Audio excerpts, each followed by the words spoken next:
Well, oftentimes people complain. They say, Maharaj, now we took up this devotional line.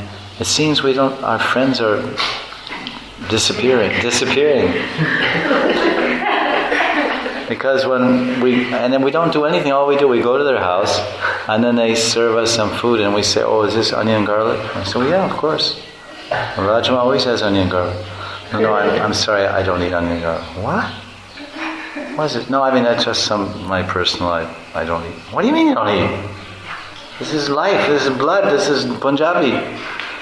And then they say, no, I'm doing some yoga now, and in this yoga we have to eat certain foods, and we can't eat these things. Art of eating. The art of eating.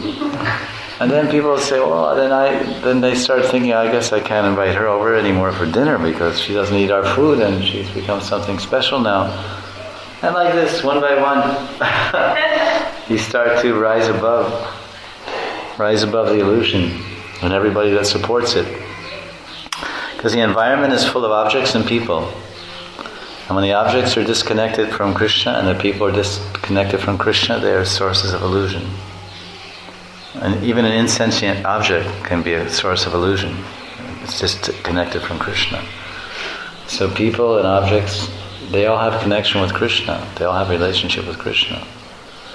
But if someone chooses to go away from that relationship, then we have to eliminate them. We have to withdraw from them. This is all part of the test. Krishna is saying, you want me? All right, get ready. You're going to get some good cracks and good slaps. How much do you love me? How much do you love me? This much? This much? Oh, yeah, Krishna, I don't know, it's getting a little bit too much now. Maybe I want to love you a little less, because, I've taken away this friend and that friend, and now my parents are going against me, and we need to balance it sometimes. Yeah, we need to balance it by throwing everyone off one side of the scale and putting Krishna. And on the other side of the scale, you sit there. That's the balance. Everything else is imbalance. It's really like this. If you really want to be serious, we have to employ the famous phrase, all or nothing. All or nothing, we say. All or none, maybe we say. All or nothing. So Krishna's that way. He's an autocrat. This is the meaning of being a transcendental autocrat. He's a dictator. He's really a spiritual dictator. If someone's a dictator, say, listen, this is my kingdom. Everything goes according to what I want. Oh, but what about us? Hey, out. Either your head's off or you're out of here. So Krishna's like this. He's such a dictator. He's so demanding. You have to become an absolute spiritual slave. Because actually, when you analyze it, there's only two choices. Either you're a slave to your senses, or you can be a slave to Krishna. You can be Krishna's slave or a slave to your senses. Slave to the genitals, slave to the eyes, ears, nose, skin, touch. It's all slavery. The soul is a slave. The soul is a serving unit. The Atma is a unit of service. Service means slavery. Oh, I'm independent. I want my freedom. I want my independence. Acha. Where's the independence? No one has ever been independent. No one has ever been free. I don't want to surrender to Krishna. I want my freedom. Free to be a slave to your body. Free to be a slave to your senses. What's his freedom? Is a slave free? And free the slaves. Abe Lincoln, and free the slaves. The slave he's owned by the master, and he's controlled by the master, and he does what the master says. That's a slave, right? He's owned by the master, he's controlled by the master, and he does whatever the master says. Is it right? So the Atma, entrapped in the material body, is a slave. He does whatever the body says, he's controlled by the body, and he serves the body day and night. So we're a slave of the senses and body. And then someone says, well, why don't you be a slave? And then what do you get from that slavery? You don't get much pay. You get happiness? Oh, a drop. And you get old age, disease, and death. That's the result of your slavery. But Krishna says, hey, come be my slave. I'm a compassionate dictator. Your body is not a compassionate dictator. Your body is a mean dictator. Krishna is also a dictator. So we can be Krishna's slave and be under his dictation, but he's compassionate. He's a sweet dictator. And the body is a sour dictator.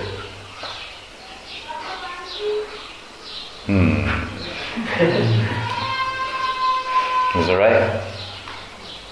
We have to gradually realize this. Saying is okay, but becoming enslaved by Krishna. Hey Krishna, do you want to know what bhakti means in a nutshell? Krishna, whatever you want, that's what I want. And nothing more and nothing less. This is bhakti. It's easy to write down. Very, very easy to write down. Write it on your forehead, right on the back of your palm. What is bhakti? My t-shirt was over there. Bhakti means, what is it? Whatever Krishna you want. Bhakti means to fully accept and embrace the principle. Krishna, whatever you want, that's what I want. Nothing less and nothing more. But as soon as but I want, then it's mixed up. But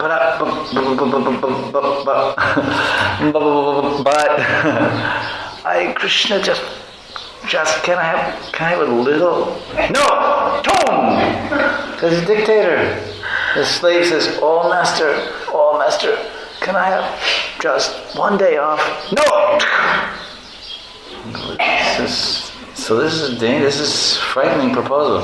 But the thing is that the slavery of Krishna, becoming Krishna's slave, is so frightening. But at the same time, we're completely entrenched in the slavery of our body and mind and senses, 24 hours a day. Now sleep, now eat, now do this, now fight, now defend, now argue, now do this. Oh, you're rebel, now blah blah. It's God. We're just slaving. The soul is just being whipped. The soul is being whipped, literally whipped by the senses. The senses are whipping us. Think like this, act like this, speak like this. Oh, she said this. Well, I'll do that. You do this to me. I'll do that to you. You cut me, I'll cut you. This, that, other thing. And there's no sweetness. It's always pinching. But Krishna's slavery is poison in the beginning and nectar in the end. Krishna's telling the Gita. When one comes in the path of yoga, especially bhakti yoga, it's poison in the beginning, nectar in the end.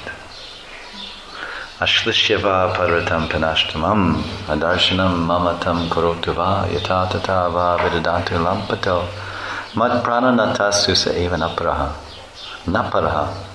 Oh Gopinath, oh Vrindavan Nath, I don't know anyone else. You are my Lord. You're the Lord of my pran.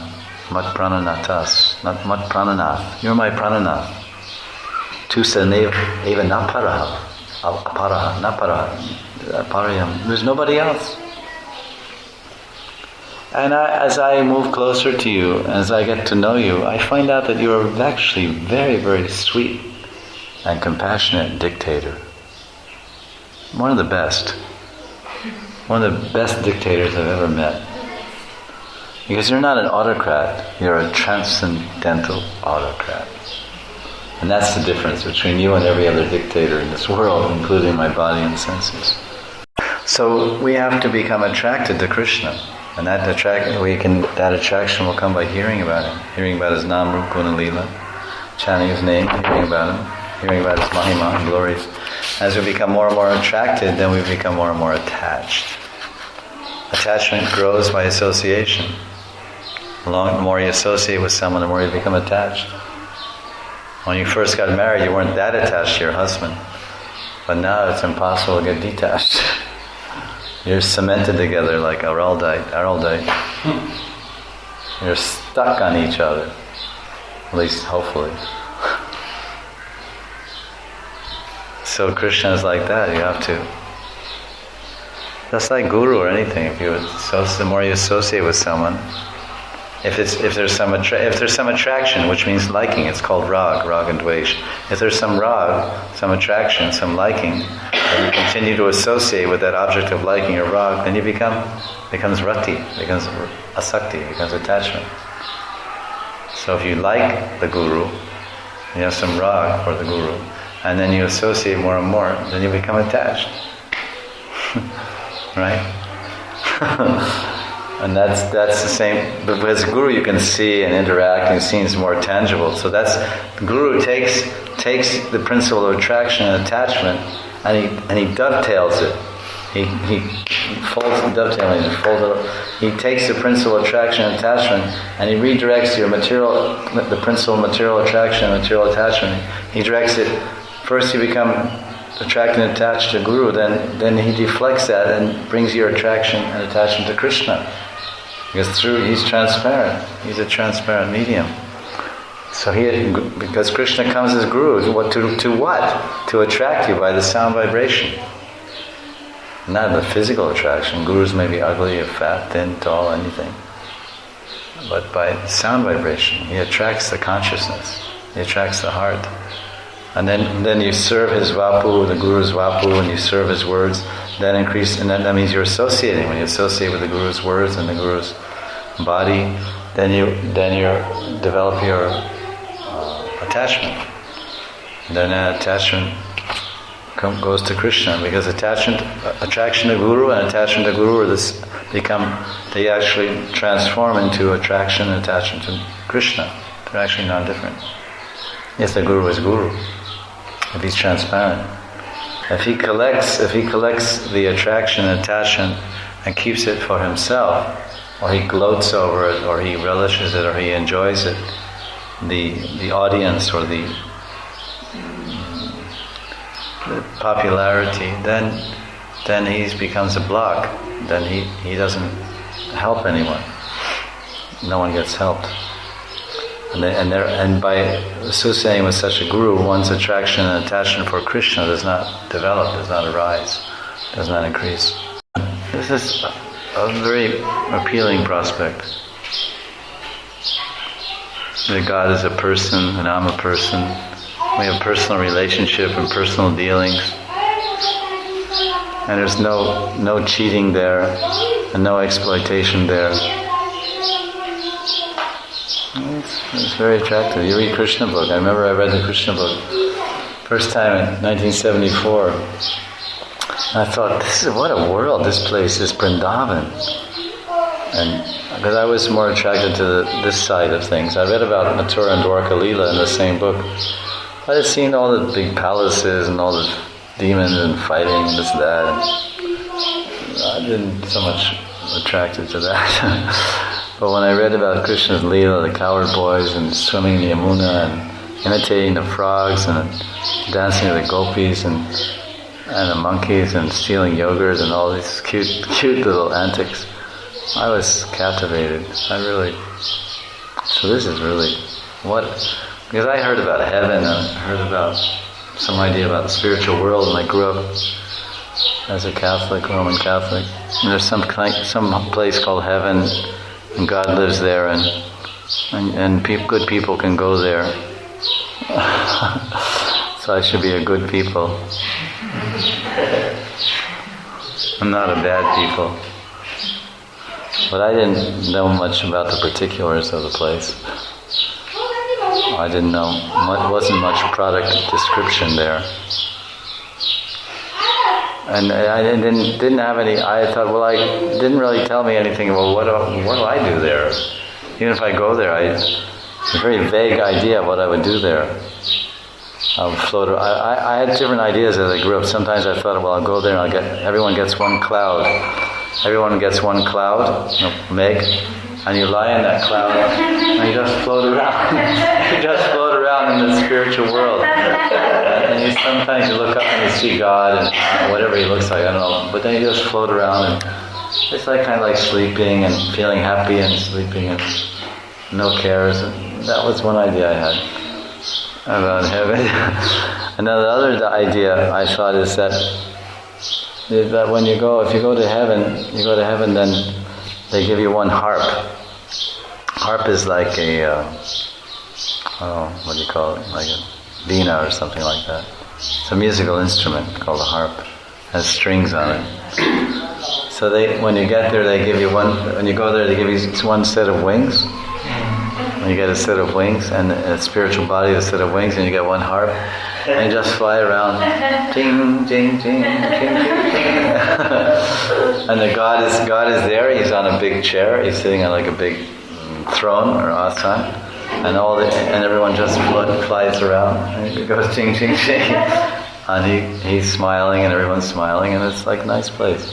There's no disease or no death, no. So. Couldn't get a very clear idea from these Christian holy books. And I would ask different people, they said, no, you'll find that out when you get there.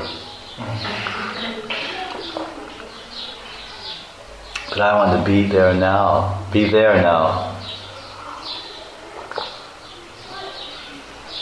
So then we stumbled across the books of Prabhupada, Vedavyas and Shukamuni, and we discovered so much description in the third canto of Bhagavatam, so much minute description about Vaikuntha and Vaikuntha-vasis and what they do and what their vimans are. There's families there, husbands and wives are there, everything's there, and so many descriptions. It's quite astounding. You could never imagine. Then as we go further and further, we find out, everyone get your own spiritual body ready and waiting. Everyone has a spiritual body ready and waiting. It's like you got a letter in the car and said, you got a letter in the mail and said, listen, come to the Honda, come to the, let's say, Porsche dealership, wherever that is, if there is one. But the port where they're selling Porsche cars, Porsche showroom. There's in America they say dealership, and they also have a showroom at the dealership. But anyway, you come to the Porsche showroom, and there's one shiny brand new Porsche waiting for you, and the keys are here, and you come and you drive it out. You say, wow, I got this letter. $250,000 car is waiting for me. Okay, let's get over there. Say, hey, look, I'm Mr. Patela. I got this letter. It says, where's my car? Oh, see that blue one over there? Oh, yeah. That's yours. Here's the keys. Oh. So it's like that. Every soul has a spiritual body waiting for them. As a gopa, as a gopi. And it's already there. You don't have to make it. You don't have to build it. You don't have to paint it. You don't have to decorate it. Everything all ready to go. Like the car is ready to go. When you buy a car, you don't have to put seats in it. You have to paint it. You have to put seats in it. You have to put transmission in it. You have to put a trunk, carpet, anything, armrest. Good car, everything's there. You don't have to add anything. No options required. It's got everything. It's got all the options. Power this, power everything, and stereo and everything. When you buy a $250,000 car, you got everything. There's no. Those cars don't have options. That's everything. That's the whole chop and boat. All you need to do is drive. So the spiritual body is there. You don't have to add any options. No options. It's all ready. We have to connect with that. Krishna connection. It's only a matter of stretching our consciousness. Conscious connection. We have to stretch our consciousness from here to there. We have to touch Krishna. We have to touch Krishna with our consciousness. And that's what chanting is all about. Chanting Krishna's holy name means touching Krishna. First you touch Krishna's name, then you touch Krishna's fame. Right? Nam Gun, Nam Rup Gun Lila. You touch his form in terms of his qualities and his lilas. You contact them, you touch them, and then when you realize your spiritual body, then you can actually embrace Krishna's form. touch Krishna's form directly. Now it's an indirect form, indirectly touching by contacting. But touch generally means skin to skin or body to body, that's touching. But contacting also is there. So we touch the name and touch the qualities, touch the Lila, and then finally we'll connect with the form. But the form also manifests in a sequence. Nam reveals its form, and the form and its qualities and pastimes. So they come. If Nam reveals Krishna's form, then you have qualities and pastimes. They come together. That's fast. It's slow. Going from Nam to Rup is slow. When you have Rup, then you have Guna and Lila. If you have my form, then if I'm in your house and you have my form, then I'll be doing something, right? I'll be active. So that's Lila. And when I'm active, I'll show my qualities. Yeah. So then you have Guna and Lila. So what the big distance is touching Nam and then touching Rup. First you have to realize that Krishna's name is Krishna. It may take a while, a long distance. And then that realization is there. Then when Krishna is pleased, he'll reveal his form in the name.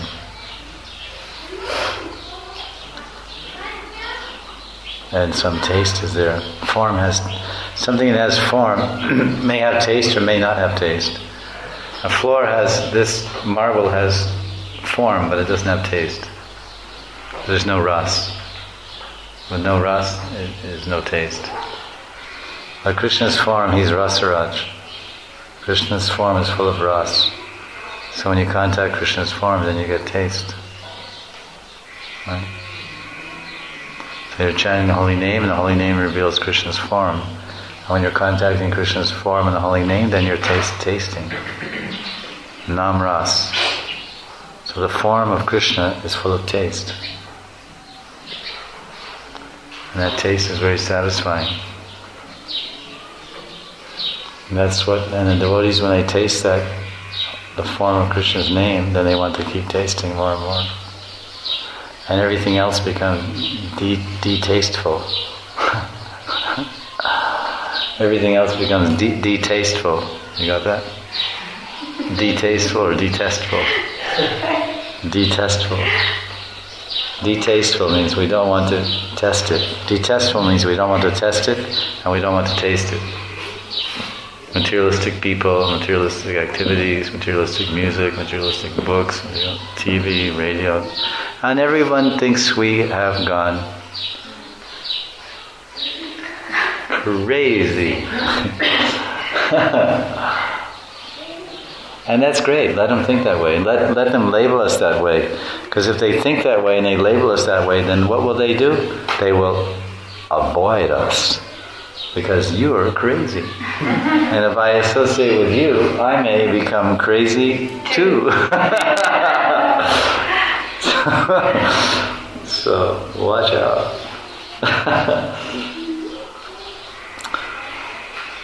So this is a blessing of Krishna, that all our friends don't call us anymore. And this is a blessing of Krishna, that our relatives are saying, you're crazy. What happened to you?